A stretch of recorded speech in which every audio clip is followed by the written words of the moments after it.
What's Linda Cooking. Today I am making my raspberry bars, and I make these all different flavors. And I got this recipe from the Touch of Atlanta book because years and years ago I went to an American Library Association conference there, and I always bought books wherever I went to a conference or wherever. And I have to make this gluten-free because I'm gluten-free and I want them. So we're going to start off with some butter, just about 3/4 of a cup. And you know what I forgot to do? I got a little bit of basil in there, sweet basil in there. I forgot to put on my oven just to preheat a little bit. And this is going to be on at about 400 degrees. So let's put on this, and I'm gonna put on my top oven. It's smaller, so I'm going to put it on custom. What did I say it was, 400 degrees? I'm really gonna have to watch this. And I am gonna put it on for 15 minutes. It's just gonna preheat here. So we've got that, and then we've got a cup of brown sugar. I always get my brown sugar at Aldi. It seems like they have a really good price a lot of times. Check out your sales. This is from our old kids set, this particular. I always put this in here too. Just if I have any drops of sugar or whatever, it's okay. It's just in there. And I'll just do a little bit extra. I don't measure exactly. You all know that if you've seen me before. I never kind of measure exact. And I'm okay with it.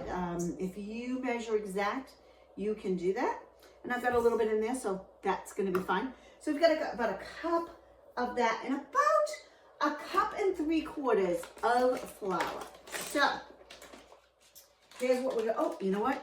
I have to cream this. So let's get this going and then we'll measure the rest. So I am gonna, and I can never see, so I'm gonna have to turn this around to me. So this is programmable. So I'm just gonna put it on cream, and we're gonna put it on, and it's gonna be about 2 minutes and 50 seconds. So we'll come back when that is done. I always take my butter wrappers and just grease my pan with it. It's just, instead of using something else, I just use that. So this is all set. So we're going to now build the rest. We got some stuff coming off here. There we go. We're gonna build the rest. And I'm just taking the bowl out just so it's easier for me to put this together. So what did I say? We are doing about 1 3/4 cups. So I've got some almond coconut flour here. And some of it is going in, and that's okay. Oh, wait. I don't like these containers that don't make it easy. The recipe also is optional for some nuts. My husband doesn't absolutely love nuts, so we adjust. I'm gonna put, and that's just about a cup. Just about a cup. I'll put the rest of that in there too. Okay, and so then we're gonna do maybe a cup of the oat flour. And the reason why I'm doing a cup, because this actually does take more than what normally is. So I am going to do a full cup. Let me get that off there before I dip this in. A full cup of the oat flour. This is going to be so full of oats. There we go. Maybe a little extra because it was a little under. There we go. And that's fine. Okay. So then we are going to, and these never shut really well. Then we're going to do 1/2 teaspoon of baking powder and soda. And big difference between the two. And I always put it in the metal containers because I tend to have big containers. So I just put some of it in here.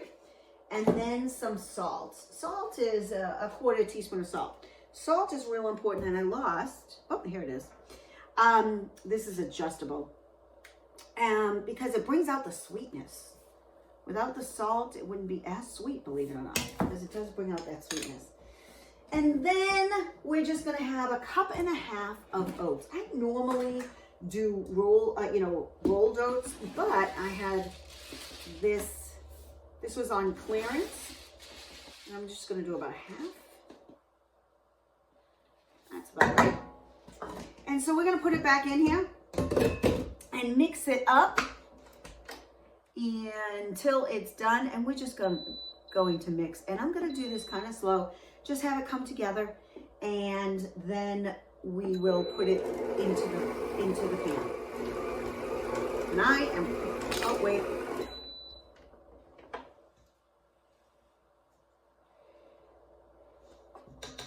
Yes, this did fall off in there. That's a blooper.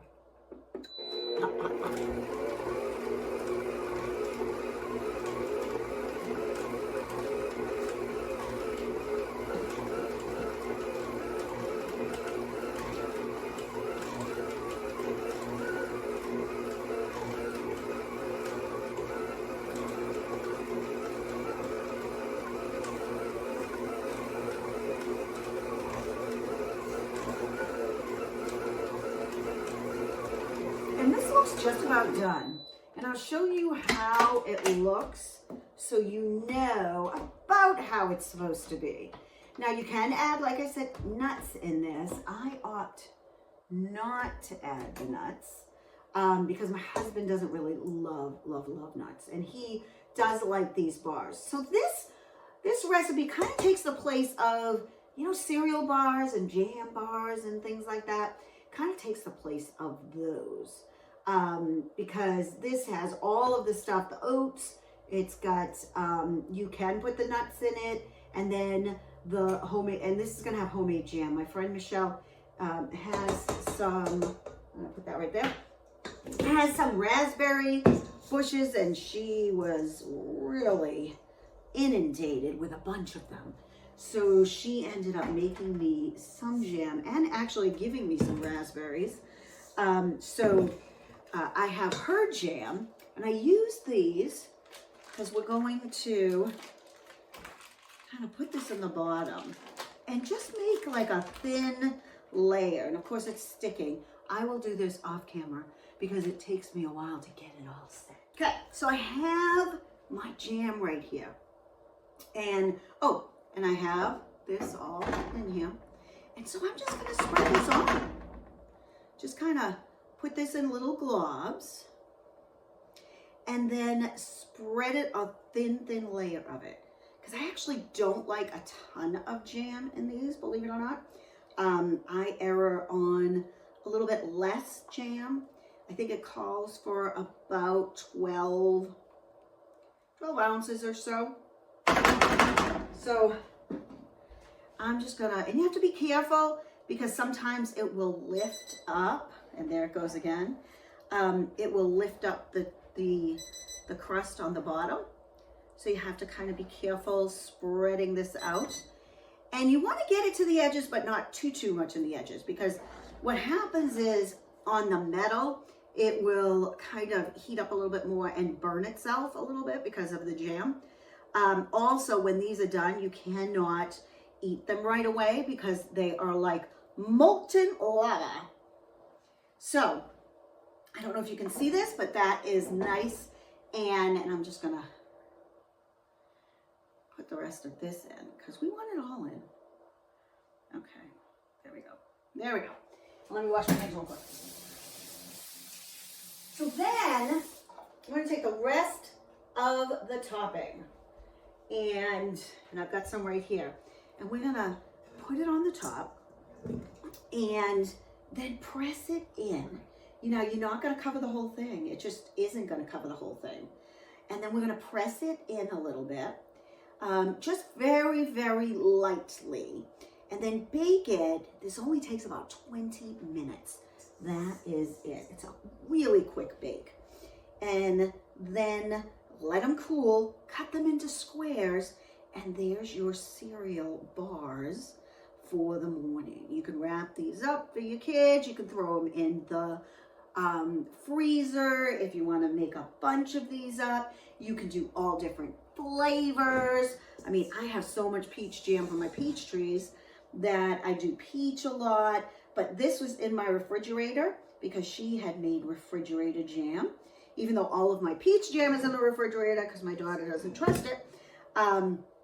But that's what it is. So I can either take this, which I think I might do. Let's see. if this will work. I think it will. We're just gonna lightly press these down. That's it. And hopefully it won't pull up. Sometimes it does. See now, just gonna press that down. And it's just gonna get kind of in there a little bit. There we go.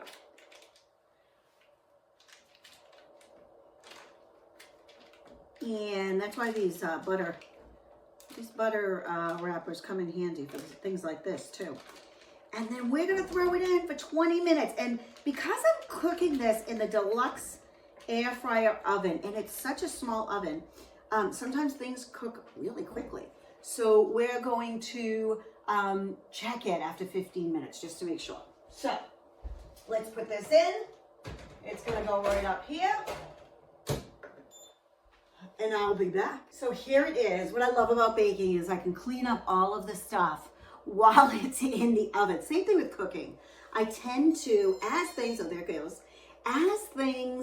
are cooking and I have time, I try to clean up what's there so then after dinner, it's all done.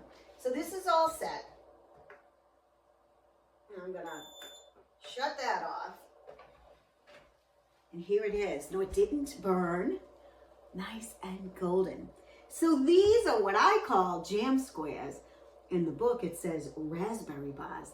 If you want the recipe, the full recipe, just send me an email, a message, direct message, whatever, and I will send you the recipe. But for now, this is Linda with What's Linda Cooking. What are you cooking up? I'd love to hear.